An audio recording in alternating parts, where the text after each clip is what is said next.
Welcome to That 80s Show, your only place on the internet, the whole wide internet that is obsessed with Dolph Lundgren's nipples. And maybe Toya Wilcox for nipples? Perhaps, if you think of all the 80s pinups, so many 80s pinups, and yet it is He-Man's salami slices that gets more mentions on the show than anything else. Even Toya.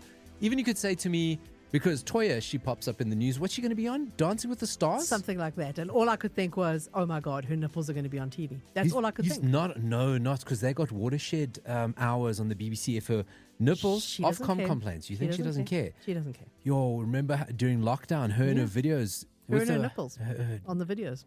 Were her nipples exposed? They were there very prominently through most of those videos. She was wearing a very tight white shirt. Singing in the kitchen of her house with her lovely husband, but all you could see was the nipples. I can't believe you've forgotten this. I was obsessed. I'm distracted now by you calling your husband lovely because he's not lovely. He's like a little bald man. I said lovely house and her husband. Oh, right. I didn't mean lovely house and husband. Lovely house and husband because... But I think he is lovely. I think they're very happy together. They're a lovely couple. They're a lovely couple. He's probably had to put up with a lot of stuff, encouraged a lot of stuff. I think they're like when like the weird in me recognizes the weird in you type vibe. Game knows game. They kind of they've been together forever, man. Married in and weird they lock. look so happy still. Yeah. Yeah. Okay. Well, she's going to be a Dancing of the Stars. Before we get into this week's show properly, we started with nipples. Where can we go from here? We're like 2 minutes in and we have so many nipple mentions. I mean, there is more nipple per capita here than... I don't want to get cancelled, so I'll just stop that there. That P website. I don't know what you're talking about. So, listen, show comes out Friday the 9th of August. On Saturday the 10th of August, voting closes for the fan vote part of the African Podcast and Voiceover Awards, of which this dear little show is the holder of the best music podcast. People are coming for our crown, Dori. I know. They are coming. I've had, I don't know about you, but I've had like little baggies of dog shit lit on fire on my doorstep. People are coming for our crown, right? And you got to defend it. You got to help us defend it. The only way you can help us defend it is by voting for us. Okay. The link is in the show notes. Wherever you listen to this, just go look at the part that no one reads. No one reads the stuff. I read show notes because I'd make show notes, so I'm always reading show notes. I know, so do I. I think my poor little AI works so hard at writing show notes that I just have to give it the credit. So go read the show notes, but right at the top, you're going to find the details of how you can vote for us. You got to vote. If you're listening to this after the 10th, then you're forgiven. You're forgiven, but I hope you voted already. If you're listening to this before the 10th, you haven't voted, vote. Anybody who votes for us today will get a jar of MILLI Vanilli tears. Wow. Okay. Okay. On MILLI Vanilli. We love MILLI Vanilli. We love Fab. We think he's the very misunderstood artist. Glad that he's getting his flowers. I don't know how old the song is, but I did not realize that Fab from MILLI Vanilli has redone Girl, You Know It's True. I did not know either. Is that song new? I don't know. We just got Barrett sent it to us. Yeah. I mean, I assume it's a new mix. So he's done two. So he's like pretty much redone, and not a new version. He's done his own version of Girl, You Know It's True. And then he's done like a very like reggae-ish, reggaeton type version of it. Oh, I haven't heard Very that nice one. for the summer holidays. Very nice for pina coladas and flip-flops. In the 80s, we used to call them slip-slops. Slip-slops? Why did we call them slip-slops in South Africa? I They were don't know. slip-slops. Slip-slops, because you slip in them.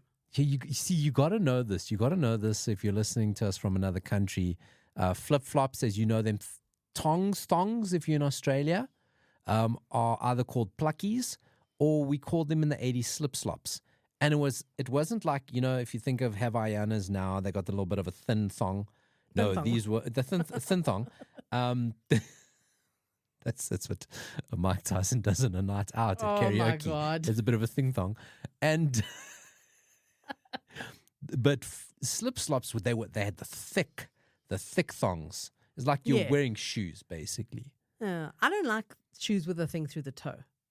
My feet don't like the feel of it. It took me a long time to kind of get over that toe thing. I'm with you. It took me a while. I don't do it. Took me a while. I get where you're coming from. But one of the things from the 80s, so I complained last week. I was having a bit of a whinge again about Cobra Kai. It's not Cobra Kai's fault. It's mine. It is indeed. You should have stopped watching it longer like me. I know. I keep getting sucked in. But anyway, I'm in it now. I got to see how this whole thing resolves. And of course, one of the big highlights of Cobra Kai, aside from Ralph Macchio's weave, it really is a hair weave. I thought you were going to say implants. No, it's a weave now. Because that's like one of the ways that they implant hair. They weave it onto your skull. Okay. I believe. I don't know. I haven't done any research on it at all late night. Why would you? You've got a beautiful head of hair. Now, thanks to my weave. But besides that, a highlight is Johnny Lawrence, because it flips the whole thing. Goes, Johnny Lawrence was actually the wronged one in Karate Kid. Hanging out. Hero becomes the anti-hero. You know what I mean? And vice versa. Little punk kid shows up at his school, steals his girlfriend, starts making trouble with him. So who was the bad guy? But anyway, so Johnny Lawrence has become a little bit of an anti-hero. Find this great article. Once again, Cracked. Great resource for the show. An article entitled, Johnny Lawrence is right. Let's live like it's the 80s. Okay. 5 rules where Johnny Lawrence is right and we should go back to the 80s. Firstly, rule number 1, we either were healthier in the 80s or just thought we were, which is just as good. Okay, so it talks about one part in particular when he's starting his dojo, and Miguel, one of the characters, takes an inhaler out of his pocket saying it's for his asthma. Johnny Lawrence says, not anymore. We do not allow weakness in this dojo, so you can leave your asthma and your peanut allergies and all that other made-up bullshit outside. Which is quite true. Who had, as this article goes on to say, leaving children out of it, when you have a friend who suddenly turns up to brunch is problematic, announcing that they're gluten intolerant, but somehow didn't know for the first 30 years of your life, at least a teeny tiny part of you thinks they're faking it for attention. Right? We didn't have these things in the 80s. I think peanut allergies are a real thing. Peanut allergies, my cousin. And asthma's a real thing because I have it. Asthma's a real thing. So you had it in the 80s? I did. I had it in the 80s. I got it in the 80s, actually. Contagious asthma. I got it in 1982, to be precise. Remember this? Jeez, that's I was 9. So, yes, okay. I remember. Okay. I was 9 when I got it. So okay, probably 83. I think, look, I can buy into asthma because I remember kids always having asthma. Allergies, get it. Gluten intolerance. Lactose That's intolerance. a bit of a wishy-washy one. It was just a farty kid. You know, kids didn't have lactose intolerance. They were just farty in the 80s. Stinky Pete's, so they call them. You know?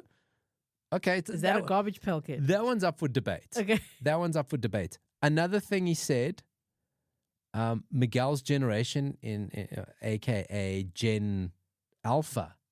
Yes, we're on Alpha. Gen Alpha teens could probably benefit from learning some physical skills. Johnny is at surface level ill-suited to teach a class full of underdogs, but who better to teach bully fighting techniques than a quasi-double agent who knows all their tricks and tactics? So if you're going to teach bullies, or you can teach kids how to avoid bullies, be taught by a bully. Yes. Right?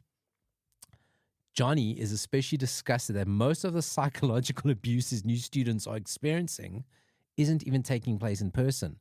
What a bunch of pussies. Back in my day, if you wanted to tease someone, you did it in their face. Johnny has a point. Any coward can be a keyboard warrior. To deliver a life-altering kick to a target that deserves it, you actually need training. So, another contentious. Online bullying, it is right. Okay. But online bullies, they are wimps. They're the worst kind of wimps because, you know, if I didn't get bullied in school, you know why? Because the first time someone tried to bully me, I punched him in the face. Who taught you to do that, or was it just natural instinct? I'm punching you in the face. Don't try to bully me. Guess what? Didn't get bullied. Now, I'm not, you know, getting into the whole territory of bullying. I get it. It's contentious. But I'm talking about the bullies. Bullies nowadays, messages, you know? Come and say to me, I hear you. Come bully me to my face. Yeah. Then we're going to see what a bully is. You know what I mean? I'm not advocating for bullies. I'm saying bullies, keyboard warriors. Absolutely. You know what I'm saying? Absolutely. Any keyboard warrior. Yes. In fact. Yes, they hide behind the screen. Yes, I'm with you. Another thing, Johnny Lawrence says muscle cars rule. Quite right. Okay. He loves a muscle car. We all love a muscle car. Bad for the environment. Terrible on the pocket. I mean, your carbon footprint. I mean, he was probably responsible for the hole in the ozone, even though he wasn't in the southern hemisphere. Look, another thing from the 80s. Hole in the ozone. Come on, guys. Come on. I know, it's fixed now. It's fixed. okay. If we could have just looked forward in time and gone, it's going to get fixed. We closed our fridges, used ball deodorant for a while.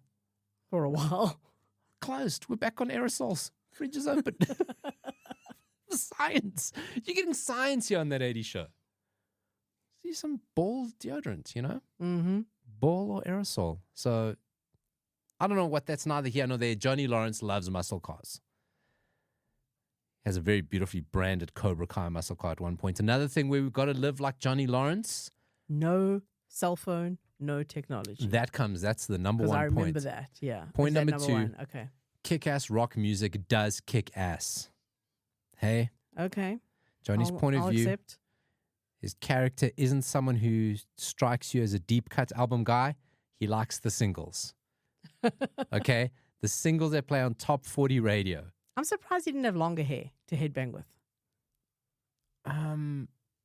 But long hair, you remember long hair in the 80s that puts you out as a punk kid? Was like you got a mullet. He had a mullet. He did have a mullet. He did have a mullet. Why didn't he keep his mullet? Old man mullet. It's a thing. Oh, but he's in his late 50s. You can't be old man mulleting. Okay. I'm glad he got rid of the mullet because his mullet was great in the 80s. Yeah. We're Not Gonna Take It. It's one of his favorites. It's exactly the kind of pump-up track a guy like Johnny would reach for when he needs to motivate his students. You know what? Still works. Hey, we're not going to take it. We're not going to take it. Good song. Punch a keyboard warrior in the face. And then, of course, the final thing is the internet isn't so great. There's so many funny jokes in Cobra Kai about Johnny Lawrence not knowing how to use the internet. But at some point he does go on Facebook. That's how he finds his ex. He does, but he like old man Facebooks it. Yeah. Okay, so because he does eventually get a computer. Yes, I remember that. Where he says, I'm not going to use it because I'm not a nerd. And that was the thing in the 80s. Yes, I know. If you Nerds were bad in the 80s. You are such a nerd. And what made you a nerd? Being clever, attentive, and using a computer. Which is, what everyone has to do now. Think about what a nerd you were if you knew how to use computers. Like, I liked computers because I like computer games. But it's like I have a computer and I was like, to play games. Oh, jeez. And look at pixelated boobs. Oh, thank God. Thank God. Jeez, I thought you were a nerd. Oh, no. So, were Dolph Lundgren's nipples pixelated? No, because I just watched that in VHS definition. Okay. Master of the Universe. All right. Remember the first things that Johnny Lawrence Googled when he first gets a computer? Hot babes, wet t-shirt contest, and clips of Iron Eagle and Bloodsport. Yeah. And proof that dinosaurs built the pyramids. So that's Johnny Lawrence. Live like Johnny Lawrence, which means punching bullies in the face. Okay, call them out from behind the keyboards. Rock music, muscle cars, and don't get lost in technology. Use it to help you. Don't be beholden to it. I mean, if we're going by Cobra Kai characters, I'd much rather be Johnny than Daniel.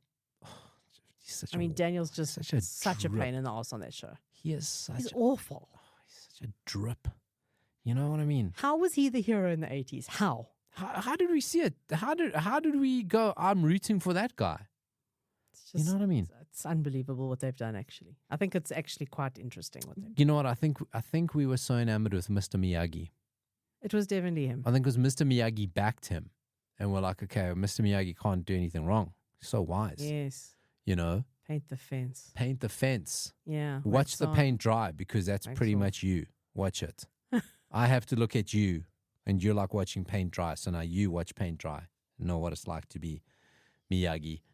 Brooke Shields, Dori. She's selling her pants. What?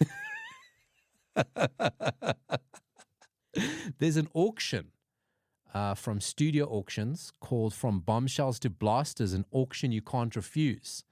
Now, it's got a whole bunch of memorabilia from different eras. There's James Dean's got some stuff in there, Marlon Brando, Marilyn Monroe. I was looking to see further, but I got interrupted. So all I have is Brooke Shields' pants to go on. But the pants in particular she's auctioning off or contributing her jeans from her 1980s Calvin Klein commercial, right, to this auction. Now, you might go, okay, cool. She was a pretty big celebrity, of course. She must have had some endorsement deals. But you remember how over-sexualized Brooke Shields was in the 80s? Yeah. I mean, from a young age. Badly so. Thanks, Blue Lagoon. Thanks. 14 years old in Blue Lagoon. Was she topless? She was. 14. That's crazy. Disgusting. Absolutely crazy. So in this, she did this Calvin Klein ad when she was 15. And in it, the tagline is, you want to know what comes between me and my Calvins? Nothing. I remember that. Yeah, big controversy at the time. Big controversy. So while she's doing it, she's downscaling like anybody. Kids have left home. She's downscaling, giving away some of her stuff, her memorabilia. And you can now be the owner of Brooke Shields' pants. And I think there's worse things you can own than Brooke Shields' pants.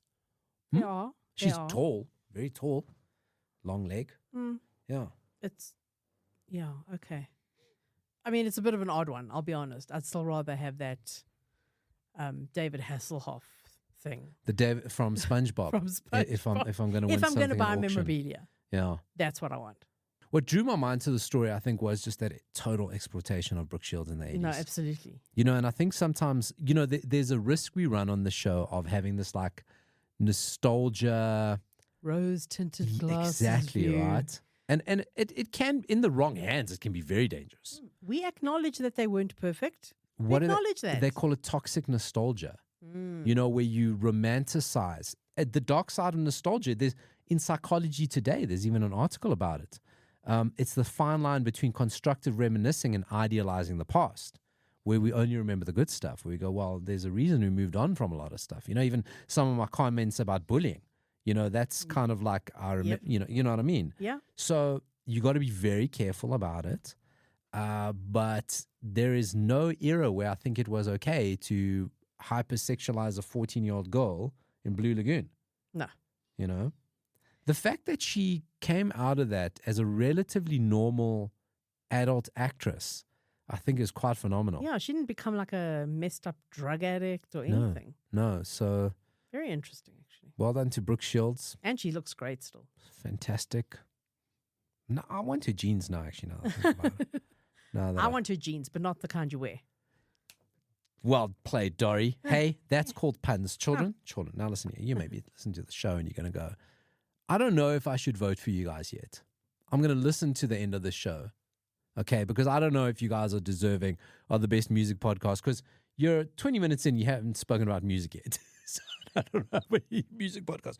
We mentioned Twisted Sister. We did. We spoke about Twisted Sister, Twisted Nipples as well. We spoke about all of them. But you know what? Right there, that pun. That pun deserves a vote.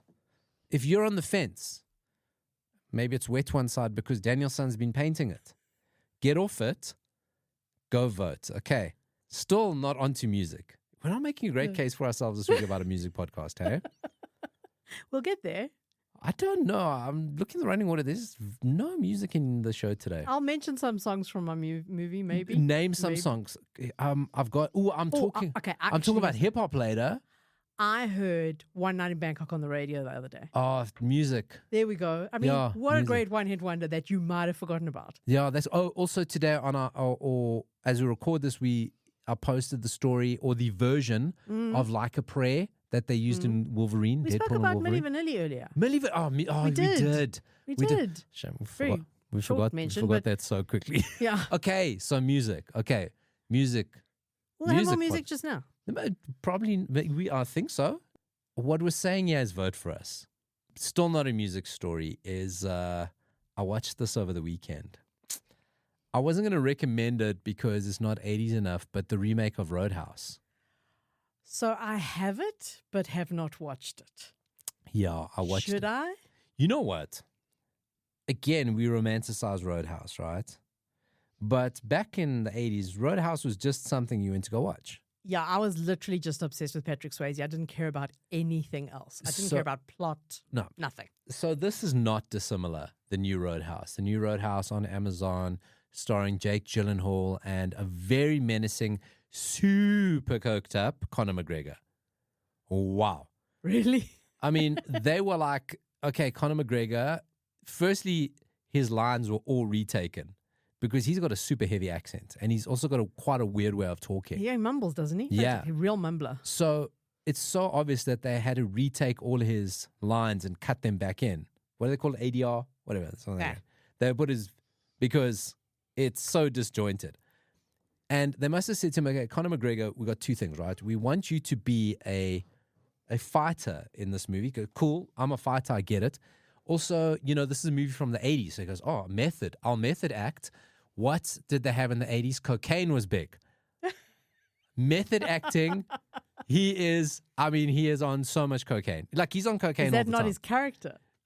Conor McGregor. Yeah. Conor McGregor takes all the cocaine. I'm surprised at this point with how much he licenses and makes. He doesn't have his own brand of cocaine. Like, that is how much cocaine. And I say this to Conor McGregor, knowing that I've got the distance of multiple continents. Yes. This is one you wouldn't say to his face. No. This is one where you do hide behind a microphone and a screen. Yeah. No, in this, Conor McGregor would punch me into a fine paste. A fine paste. A powder, perhaps. I don't and even... then snort it. I was going to go there. I did think of that. He would punch me into a powder. Yeah. Okay. I mean, shit. The bad actor. Wowee. I like Conor McGregor. I don't hate on the guy. But Jake Gyllenhaal's great. So Jake Gyllenhaal. Here's the thing, right? I mean, I cannot, no matter how many movies I watch of him. And he plays Southpaw. Remember the boxing movie is in it? Yeah. He's the Prince of Persia. He's done like a shitload of action movies. Good actor, great. He's on this thing on Apple TV. My wife's watching it, loves it. He's Bubble Boy. He's Bubble Boy with ripped to shit. He is always Bubble Boy to me. I know, and he's always Donnie Darko. But Donnie Darko at least had an edge to the character. Yes. You know what I mean? Yes. So he was still that scrawny little new kid actor in Donnie Darko, but the character was darker. Yeah. Yes. Bubble Boy, and I cannot not see Bubble Boy. Do you think he regrets doing Bubble Boy? No, I don't think so, because it's a fantastic movie. That's why. That's why you got to say bright and shiny vatos. You know, what a fantastic line in cinema. It's set in the 80s. No, set in the today's. Set in now. They have phones and everything. So that would be like the remake of Footloose, which we will never watch. We've had this conversation before. Yes, I think the concept of Footloose worked in the 80s. Yes. It doesn't work now. But why I'm telling the story is that you got Conor McGregor, you got Jake Gyllenhaal. They did not make a cent out of the success of the new Roadhouse. Pray tell why. In a candid new interview, it was alleged that they made the movie to come out in cinemas before Amazon switched on them.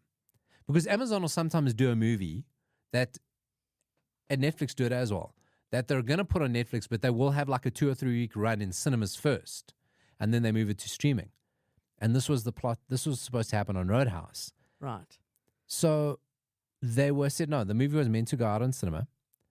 And at the last minute, they said, you know what? Forget about this thing. We're going to put this straight onto streaming, and all their deals were wrapped up in a cinema release.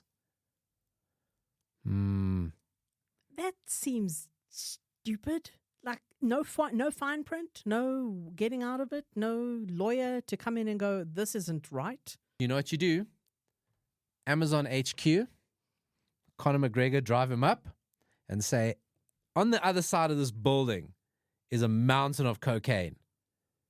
You got to kill everybody in this building to get that mountain of cocaine. That escalated quickly. That's how you're going to get them back for doing the old switcheroo on Bubble Boy. Hey? This man did not play Bubble Boy so that you could not pay him for Roadhouse. He's Jack, though. Jack Gyllenhaal. Yeah. Jack Gyllenhaal. I think so I remember listening to him on Smartless, and I think he must have been around that time, because he was talking about how he was working out and, you know, like getting this like serious body. He had It this. must have been for he that had role. the major body transformation for Southpaw when he was the boxer. Yeah, but that was long. Yeah, but that was his first kind of like glow up. Because also, wasn't Jarhead? Jarhead, he just lost a lot of weight. Jarhead, he lost a lot of weight, but it Yeah. was Southpaw. I remember, like there was, at the time, was like, wow, he completely, because he became, I mean, physically as a boxer, and he stayed that kind of shape. And then Roadhouse, he's immaculate because he plays an ex UFC fighter, Right. and he is jacked to hell. There's no problem with his immunities, I'll tell you that. No problem with immunities. Problem with my heart rate, I'll tell you that. Movie time on that 80 show. Dori has signed up for Plex. Problem, she used a regular email address and didn't make a burner. So you are going to get all sorts of weird shit sent to you. Okay. I'll guarantee you that now. But Plex, if you don't know, is like a free-to-air channel with a lot of... it's full of, especially the 80s movies, but I think all the movies, because I only really go through the 80s stuff. It's kind of like imagine Last Call at the video shop. What's left? That, and that is what Plex I'll tell you what is. it is, and I literally thought this as I was looking through it. There are movies that actors regret doing, and they're like, it's okay. It'll fade into obscurity. No one will ever find it. No one will ever watch it. That is where those movies are. So they are. That is where they are. It's like it's kind of like, I wonder if it's not like a revenge porn repository. Well, there is a lot of porn on there. There's a lot of porn. It's like, it's very revengey because it's like, oh, you said that once about me in an interview. With the exception of Secretary, speaking of Jake Gyllenhaal, Maggie Gyllenhaal, like is in Secretary. What a great movie. That's on there. Great movie. Okay, I don't like Maggie Gyllenhaal. Don't you? She looks like a weird Jake Gyllenhaal. It looks like if you got a Temu Jake Gyllenhaal, that's what she looks like. That is just, I'll ignore that. He's so pretty that she's like makes her less pretty. Right. But she's pretty. I don't like the way she acts. Again, the distance of continents, Jake Gyllenhaal can't punch me into a fine paste. Exactly. I think all his muscles are for show, if I'm honest. Right. I think it was like special effects? No, I think they're real, but I don't think there's strength behind them. I think they're paper mache. I don't think he's strong. I'll fight you, Jake Gyllenhaal. Get here now. Did I just call out Jake Gyllenhaal on that 80 show? You did. Still, you did. Very little music. Very little. I'll get to the soundtrack of my movie. There's not much to say about it, but I'll do it. Okay. But funnily enough, my movie is not on Plex, even though, quote from the main star, he said it was the absolute lowest point of my career, is a direct quote from the main star of this movie. Big star? Very big star. Gee whiz. So I had not seen this movie. You might not have seen this movie because it is so obscure. I'm surprised it's not on Plex. So how I got to watch this movie, my husband has a knack for finding really weird, obscure movies. Right. He gave me a flash drive full of weird, obscure 80s movies and said, here you go for your show. I looked through just the title because I'm just looking at titles. I see a title and I'm like, this sounds like a Western. That's weird, but let me just check it out. I click in, it's not a Western. So I'm like, all right, but look, it's got Kevin Bacon. Oh, Kevin Bacon in it. I'll watch it because it's got Kevin Bacon. It's 1986, post Footloose Bacon. So Superstar Bacon. Okay. I have since realized, hold on a second here. Yeah. Have we Superstar Bacon by Kevin Bacon just feels like a brand that needs to happen. I just feel it should happen. Anyway, sorry. I bet you've been approached so many times to have his name associated with bacon. Superstar. I know that. I mean, really. Yeah. So I'm not the first, but maybe not since the 80s. Kevin Bacon. You know where we are. I have since realized that aside from Footloose, Kevin Bacon did shit in the 80s. Shit. No, he did not. No. Shit. Aside from, 24. It wasn't even him. He wasn't even 24. That wasn't even him. But what has Kevin Bacon really done? No, but in the 90s he comes with Flatliners. Okay, which is quite a biggie. He's fine, mediocre. I cannot name anything else. But he's done some. That's what I'm he saying. did more good stuff in the 90s, is what I'm saying. 80s? I don't know. I'm kind of wondering if Kevin Bacon is just Mandela affected us since Footloose. I mean, he's done a lot, which is why you have the Kevin Bacon game. Has he done a lot? He has. Or is he just But he's done a lot of to everyone? shit. A lot of bad things. Okay, you know what? Let's pull up his filmography here.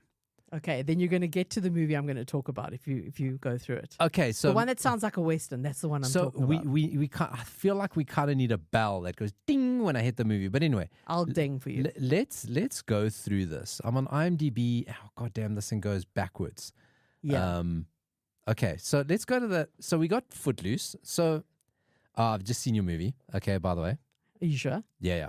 So he was in She's Having a Baby. Which was actually, I've done it on the show. You've done it's that? not bad. Okay, let's go into the 90s. Tremors. Horror, cult classic. Flatliners, he said. Another classic. He Said, She Said. Don't know it. He was in JFK, but not the main guy. Yeah.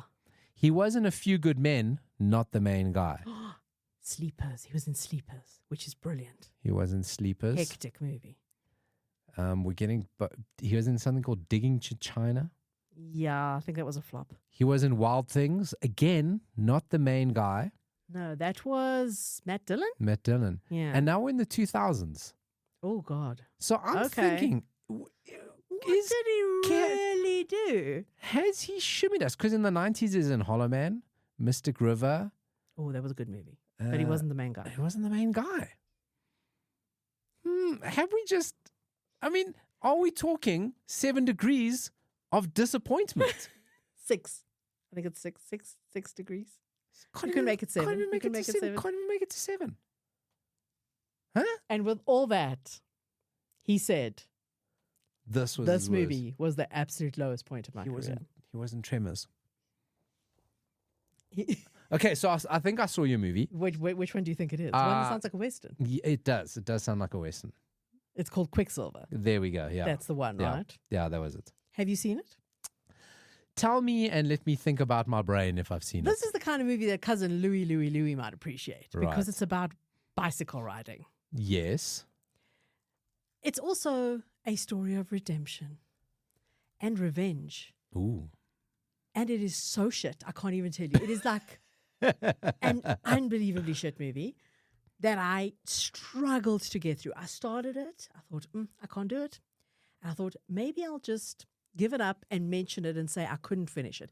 But then morbid curiosity got the best of me. Right. And I have to say it actually ended better than I expected. The ending was satisfying, considering it's a shit movie. Okay.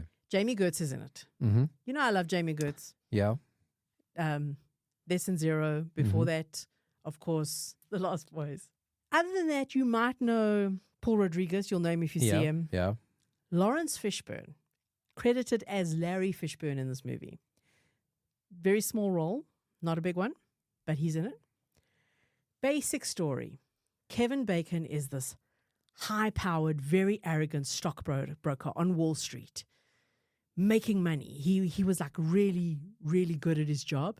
He in the beginning of the movie has a terrible mustache, terrible little mustache. Ooh, and you know he's blonde mustaches don't do well. Now, one thing I have to say about this shit movie is that so basically he's a stockbroker. He loses his parents' life savings. He gets completely spooked. He's lost his mojo. He becomes a bike messenger, as in a bicycle, not motorbike. Yes. Bike messenger, because it's stress-free and he's got the freedom. He just rides his bike. There's a little bit of a backstory. If it says go east, he goes west. Yeah, there's a little bit of a backstory about why he was inspired to do it. It's not important.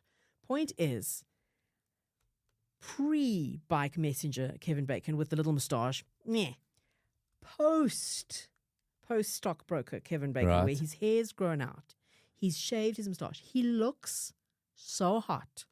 Really? It is the best Kevin Bacon has ever looked in this role, I think, honestly. His hair's grown a little bit longer. It's like touching his shoulders. Mm-hmm. He looks really, really good. There's a scene in the trailer you even saw where his hair's wet. He's just come out of the shower. Yes, I saw that, yes. He He seems to be romancing two women. He is romancing, well, kind of. There's a little bit of overlap. There's a bit of a side story with the woman. Okay. There's also a side story. So the basic story is he's not going to go back to being a stockbroker because he's spooked and he's lost his mojo. But he gets embroiled in the bike messenger world. That there's this drug dealer who uses the bike messengers to deliver drugs. Okay. And it becomes very dangerous and someone gets killed. I'm not going to say who. And it gets very, very like, whoo, and it's very, very dramatic. But like I said, it is a story of revenge and redemption. It has a very decent ending. I just want to read some of the reviews that it had at the time in 1986. The film received negative reviews, and as of July 2024, that's pretty much last month, has only a 13% rating on Rotten Tomatoes based on 16 whole reviews. But but I never Rotten Tomato anything. Yes. Because it's those people Johnny Lawrence punch in the face. Right.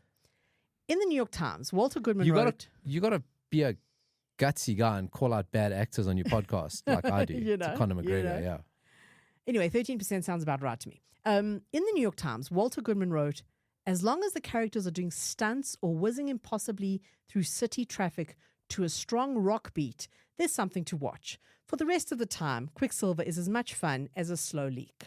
It was a bit, I have to say, the whizzing through the street was a bit dizzying for me to watch. I didn't actually enjoy those. Is it shot like point of view, first person stuff? Yes, and I was literally thinking, how did they actually do this? Because this is long before drones. Yeah, would they put a camera on the bike? They would have put a camera on someone, but it was very like fluid. Mm-hmm. It was, I mean, who knows how they did it. I kind of I forwarded through those parts a lot. Probably put a camera on the bike. Yeah, I forwarded through those parts. Early Zwifting. Yeah. Look, so if you are into bike riding, and there's a scene where they kind of will do like these little stunts on the bike. I saw that, yeah. Yeah. BMX tricks. Yeah, exactly. So if you like that, it's probably not the worst movie I've ever seen, but wow, it made me realize that Footloose was the pinnacle of his 80s career. What it's made us realize is that Kevin Bacon is a bit of a scam artist. I think it's only apt to say, gonna kind of call him Kevin Bacon. Oh God! Can I say that? The soundtrack is not terrible. Nothing, not like a well-known song that you would have known from the time. Yeah, it doesn't look like the sort of movie that has budget. No. For that. So the main song is actually by Roger Daltrey, called Quicksilver Lightning. It's like the main theme song. Was it made for the movie or just I'm assuming it was made for the movie, but who knows? Then there's another song by someone named Fiona. I don't know, Peter Frampton. Okay. Mm-hmm. There's a song by John Parr, which I don't even remember hearing, but it obviously was in the movie. Sometimes it's like they walk into a diner and it's the song playing exactly, and they gotta just didn't notice it. There's also a song by Ray Parker Jr., which I do not remember. Quicksilver, who you gonna call? Bike Messengers. It's called One Sunny Day / Dueling Bikes from Quicksilver. So I'm assuming it might be in the scene where they are doing all their BMX tricks. Opportunity but lost. I'm not watching it again to check, I'll tell you. Bike Messengers. It works. It just works. I mean, who are you going to call when you need your drugs delivered? Bike messengers. I'm telling you, think about it. Yeah. Couple of weeks. Been doing good stuff, Dori. The Brat Pack documentary. I still haven't watched it. But by virtue, you do a documentary that's intellectual, right? That's got me down a rabbit hole of Brat Pack, adjacent Brat Pack era movies I hadn't seen. Mm-hmm. So I did Class. You did. Andrew McCarthy explores a lot of interesting themes. Clever. Rumblefish, a Francis Ford Coppola movie. You go Francis Ford Coppola, I do still want to watch that, actually. I really do. Good movie. Yes. Mickey Rourke, Nicolas Cage. Good movie. And that's not what the people want. The people say to me, Paulo, great. We want you back in the gutter. We need shit. We need... Oh, I gave it today. No. Listen, that was bad, but, Dori, the depths... I had Kevin Bacon. Kevin Macon. Kevin Macon. We shall no longer call him Kevin Bacon. He's fake. Fake career. My movies, it's a foreign film though. Foreign. So it's got a historical background. Imelda Marcos Ooh. from the Philippines. Okay. Her husband was a dictator, wasn't he? Something like that. And she was like the people's queen because when he passed away, she took over and she was like, not bad. I don't know the story. I don't know. Correct me. But she has an idea. She goes, I'm going to put on a film festival and kind of make the Philippines like a Cannes film festival, right? Right. Showcasing the best movies out of the Philippines. They make fantastic films. Fantastic. Oh, in this people, fantastic, great films. But no one wants the great film, Dori, because people don't want great films. They want my film, which is the Filipino take on James Bond. Now, Okay. I recall watching... So was that just like a ruse, that whole Imelda Marcos? No, it's true story. Oh, okay. But the movie that everyone loves, they go, God, this is the movie we want, Okay. is this James Bond movie-ish movie. Will I have heard of it? No. No, I'm thinking no. Because I remember vaguely, I think the first time I watched this movie, I've mentioned before, I had an aunt and uncle. We used to go visit them probably every second weekend, and my uncle had the most insane video VHS collection.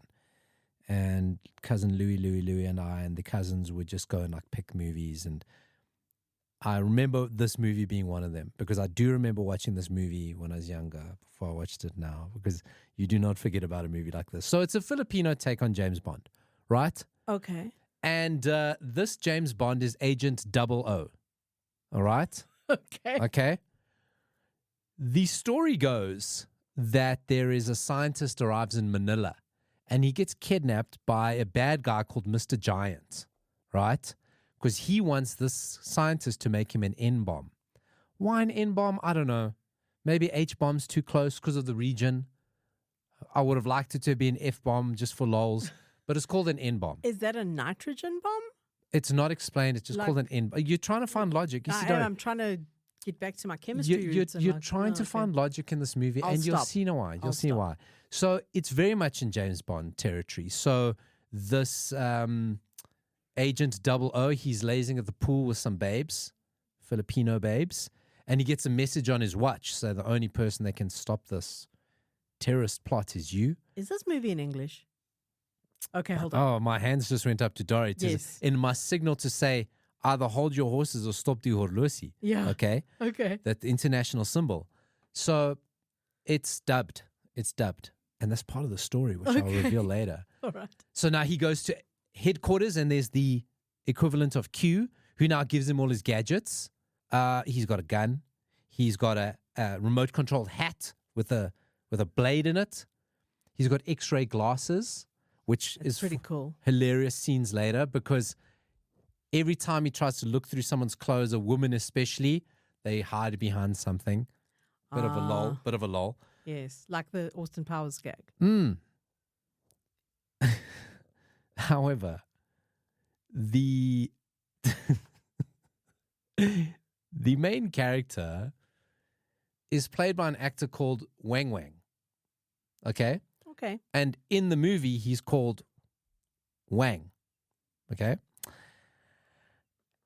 And he's 3 foot tall. Now, 3 foot tall is just over a meter. Okay. It's called For Your Height Only. Wow. I have never heard of that movie. No. How do you find these things? So, For Your Height Only, a Filipino take on James Bond. It is a little bit spoofish and slapstick, but they're very serious about it, with an actor called Wang Wang, who is 3 foot tall. This James Bond character, Dori, you got to grab your phone. You got to do yourself a favor. I'm doing it. And anybody, I want to make this an interactive experience. Just look at your phone now and Google For Your Height Only. Now, there's 2 spellings. The normal your, and then the other one Y''UR, which will send Dori into epileptic fit. Yo. Okay. Google image search and look at the tiny, teeny little actor who is name's Wang Wang, playing the character Wang. I see him. This is a very tiny person. He is indeed a very tiny He's person. so tiny. Now, the story about this this James Wing Wing, he is always Also born the small. poster. Oh, the poster is phenomenal. It's kind of the classic James Bond leaning against the woman, but he's only leaning against her legs. Yes. Okay. Because he only goes up to her thighs. So I'll get into that because I'm not punching down now, right? He was always small and he got into martial arts and he became quite good at martial arts. That he'd go around the town and different cities putting on martial arts displays. This is the character. They made a documentary about him called Searching for Wang Wang, right? Okay. So he's actually quite an adept martial artist. So he puts his martial arts skills on display quite a bit in this movie, but all his moves involve running under the legs of somebody as they turn around, punch in the nuts. Punch in the nuts, kick in the nuts, punch in the nuts. If you had to have a shot every time someone got punched in the nuts, bottle would be done by 20 minutes in. Right. Constant nut punches, okay? Or they try to lift him up to throw him, and then he uses the momentum to flip them, land on the ground, nut punch, okay? Yes. He did all his own stunts because who are they going to get as a stuntman for a little guy? I mean, I just love this version of the poster, which... Oh, I've not seen that one. We'll put all these are going up on that 80 show. Which I think is just, I mean, you can literally see, if you look closely, you can see her buttocks. I haven't seen that one. You've segued perfectly into my next one because what is James Bond without the bedding of ladies? Yes. He befriends a prostitute who says the fantastic line. He rescues her. She's going to get assassinated by Mr. Giant's goons. And she says, oh, don't worry. I normally get shot at once or twice a week. There's lines like that constantly. Is that just because the Philippines is a very violent place? Because this movie is batshit. So what I do have to touch on about Wang Wang, even though he's small, his size isn't made as a joke. His size is actually used as a major advantage. So this is not making fun of a little person. It's like he's very much the total 100% hero and a display of a little person like, I can do anything. I mean, when you said you're not punching down, I could have made a joke, but I refrained. Yeah, I know. As I said it, I was like very mature of both of us to just walk past that one. We just left it. But now by coming back to it, I'm sorry. Double immature. Okay, so he beds woman. Now, Dori, I want you to pop on your headphones, please. Okay. Because you are going to hear, and all the listeners are going to hear, a trailer. Now, there's a lady in a yellow towel sitting on a bed. He's standing next to the bed, peeping his wee little eyes. Now they're seducing one another. You're a great person, you know. You know what to say. Don't decide the way you use it. Maybe. But are you a sexual animal? I don't know. I'm crazy about you, Agent 00. Why, I don't know. Maybe it's the way you strut your stuff. You know, sex is like tequila. Take one sip and you're a goner. Shall we get it on? Yes, darling, bear your bard. Wowie. Now, the visuals are great along with that, but I mean, theater of the mind. Total theater of the mind. You can just... When you said it was dubbed, you did not warn me that it was dubbed into posh English. I know, you're quite a sexual little animal. Aren't you, Mr. 00? I feel like I want to speak like that for a week. I think everyone around you might kill you. Let's get it on. Can we also talk about his haircut? So, Dori, you want to describe his haircut? Oh, pudding bowl. It is 100%. Pudding bowl. There's no other way to describe it. A very little pudding bowl, Very but little. pudding bowl nonetheless. And then he takes off his shirt and his nipples are huge. They are, you know what the thing is? He's so small. 3-foot man, 6-foot nipples. I mean, he's got Dolph Lundgren size nipples. They are so big. He's so small. It doesn't make sense. He whips. I mean, did you even know they made lounge suits that tiny? Hey? Must have been made, Must have been made. Unless, listen, 80s kids, I mean. So that is a little tiny lounge suit. Imagine his teeny tiny little shoes. Oh, thank God you said shoes. Now, of course, you can imagine how many times the Wang joke was made. Constantly.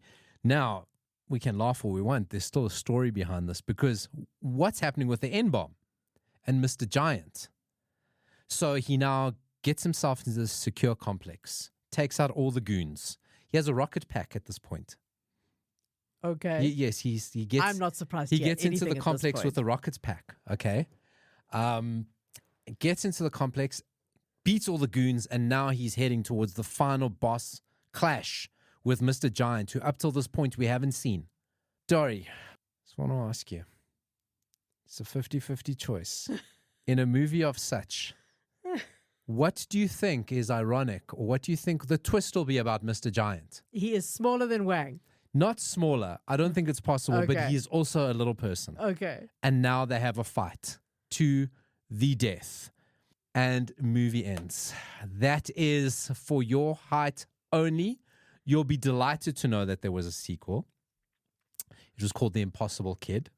Then I guess I know who wins. Yes. Oh, sure. Yeah. Oh, that no doubt about it.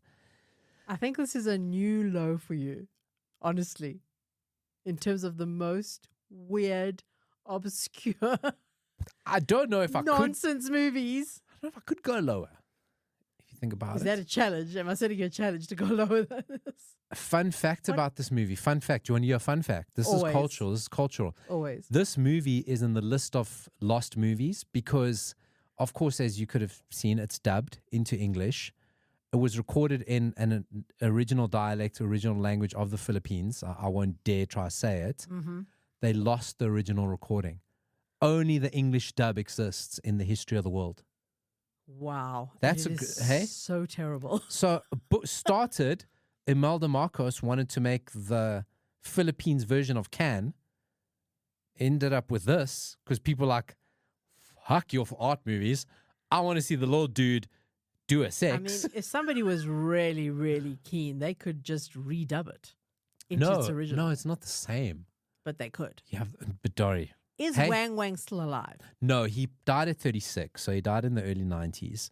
And there's a whole documentary called Searching for Wang Wang, where a guy went to Like Searching for Sugar Man. exactly and met people around him and told the story because he has this guy who was fairly popular in the Philippines, and then just completely after the Impossible Kid, he just stopped acting Did completely. he not star in any like Hollywood movies? No, He didn't like just traverse. did these two movies. That No, was it. That was it. Eh? That was it. So Dori, that's hit it out the park, I think. Hit it out the Be park. the two of us this week. Hey?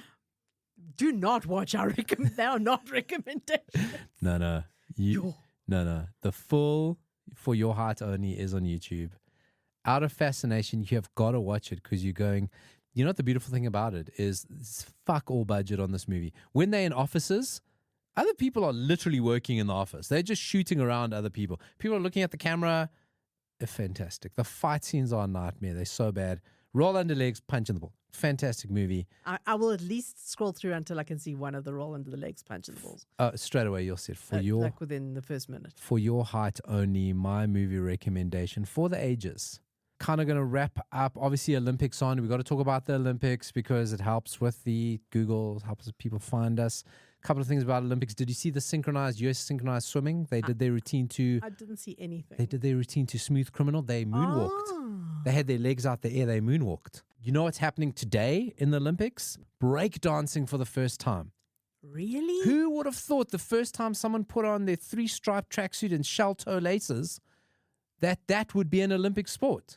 So how it's going to happen? Is this new to the Olympics? The first time they're doing it, they kind of kept it for the last day. It all Who happened. has been breakdancing all these years? It's like a battle.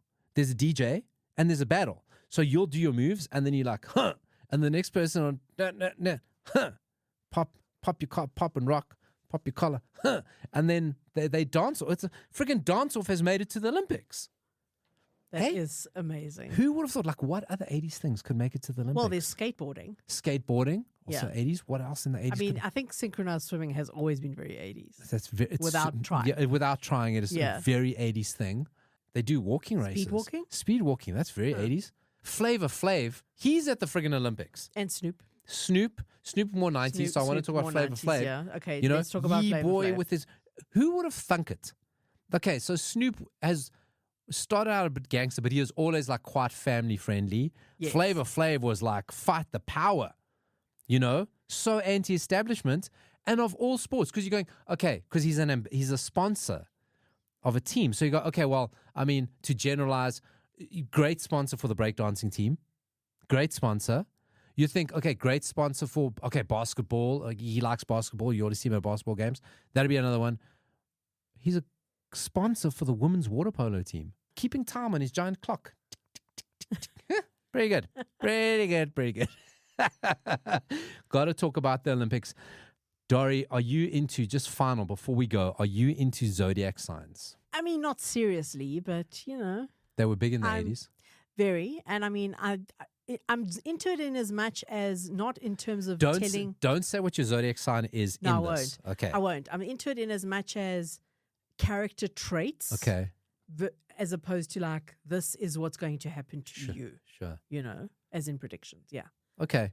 Yeah. Yeah, that is true. I agree. The zodiac signs were huge in the 80s. Horoscopes. Yes. Oh, horoscopes. Everyone read them. In the U magazine. The horoscopes in the U magazine It was like and the Sunday Times double-page magazine. spreads. Yeah. Double page. Like people like, next week you'll buy a newspaper. And in the Star newspaper every day. Oh, so huge. Yeah. So huge. So I found a quick quiz on BuzzFeed that says, can I guess your zodiac sign based on your favorite 80s movie alone? And I'm going to do this quiz on you. Okay. All right. Like all these BuzzFeed quizzes, a lot of questions, but we're going to go through quickly and let's see if we can get your zodiac sign, because you say it's about character traits. Yes. Right? Okay. Out of these, choose an 80s comedy. Airplane. When you hear one that you like, just say it. Airplane, Caddyshack, Ferris Bueller's Day Off, Honey, I Shrunk the Kids, Pee-wee's Big Adventure, The Breakfast Club, Uncle Buck, Weird Science. I mean, come on. Breakfast Club. The Breakfast Club. Right. Choose an 80s romance. Coming to America, Dirty Dancing, Pretty in Pink, Moonstruck, 16 Candles, The Princess Bride, Valley Girl, When Harry Met Sally. Yo. Yeah. I'm going to go with Dirty Dancing. Dirty as Dancing. A romance. As a romance. Yeah, because Coming to America is not a romance. Choose an 80s action. Beverly Hills Cop, Die Hard, Indiana Jones and Temple of Doom, Escape from New York, License to Kill, Octopussy, RoboCop, The Terminator. Die Hard. Die Hard. Trying to guess Dori's star sign based on her 80s movies. I don't think this is going to work. Choose an 80s drama. 1984, Blue Velvet, Field of Dreams, Dead Poet Society, Once Upon a Time in America, Rain Man, The Never-Ending Story, Stand By Me. Oh, God. That's so tough. It's really tough between Never-Ending Story and Dead Poet Society. As a drama, it's going to have to be Dead Poet Society. Okay. Choose an 80s horror. A Nightmare on Elm Street, Child's Play, Gremlins, Friday the 13th, Hellraiser, Poltergeist, The Shining, Videodrome. Good shout, Videodrome. Haven't heard that for a long time. I'm going to go with Gremlins, even though I wouldn't call it a horror. If we're going to... Videodrome's not really a horror either. It's just weird. Yeah. It's weird. Okay, we locked The in Shining's Gremlins. the most horrific movie ever made. Yeah? So maybe we should choose The Shining. Can I change? I can change it. Okay, we changed it to Shining. Ooh, that indecision. Okay, choose an 80s animation. All Dogs Go to Heaven, Grave of the Fireflies. Oh my God. Laputa. Remember that one with the maggots? I don't remember it. Yes, I did it, and I told you about the maggots, and you were like, oh my God, this is the most depressing thing you've ever spoken about. Yes. Oh, Yeah, that was the maggots. Kiki's Delivery Service. Great movie. Laputa, Castle in the Sky, Oliver and Company, My Neighbor Totoro, The Little Mermaid, Who Framed Roger Rabbit. I'm going with My Neighbor Totoro. Right. And still to me, 80s cult classic, Teen Wolf, The Goonies, Beetlejuice, Ghostbusters, The Outsiders, Heathers, E.T., Little Shop of Horrors. Little Shop of Horrors. And, okay, so it says, you're deeply connected to your emotions and have no problems expressing how you feel towards others. I don't know star signs. I know when your birthday is. Are you a Cancer? No. Damn you, BuzzFeed! Fucking wasted time in my show. What a stupid thing that was. Total waste of time. Do you want to know what I am? If you want to share. I'm a Sagittarian. I don't know what that means, but congratulations. Thanks. Well done. Oh, boy, this has been that 80 show. Thanks for taking that quiz for me, Dori. I could have probably filled in most of those shows for you. I think I know you pretty well. Yeah. You know? I might have thrown you a bit of a curveball with The Shining, though. Probably, because I would have gone for Gremlins just out of my own And I was bias. very torn between Heathers and Little Shop of Horrors, but as cult classic. Maybe those two would have correctly If I got hadn't you. changed, maybe you would have Yeah. worked. Yeah, this has been that 80 show. Fantastic stuff today. We spoke in depth about movies, very little bit about music, but we are a music podcast and we are nominated for Best Music Podcast in Africa for the second year in a row. We won last year. We want our crown back. Nobody wants to take our crown. It is greasy, our crown. We didn't. Full of pan burgers. Pan burger sauce. Smells of Benini and Esprit. And Esprit. That's the one I was looking for. I'm so glad Dori enjoyed my movie recommendation. She's going to go look for it. I think enjoyed is the wrong word, but let's go with it. Right now. Yeah. Kevin Macon. Six degrees of Kevin Macon. This has been That 80 Show. Everything you hear on the show can be found That 80 Show SA on Facebook, plus the link to vote for us. One last time, get your vote in. No government of podcast unity. We want to outright landslide win. Thanks for joining me, Dori. Goodbye.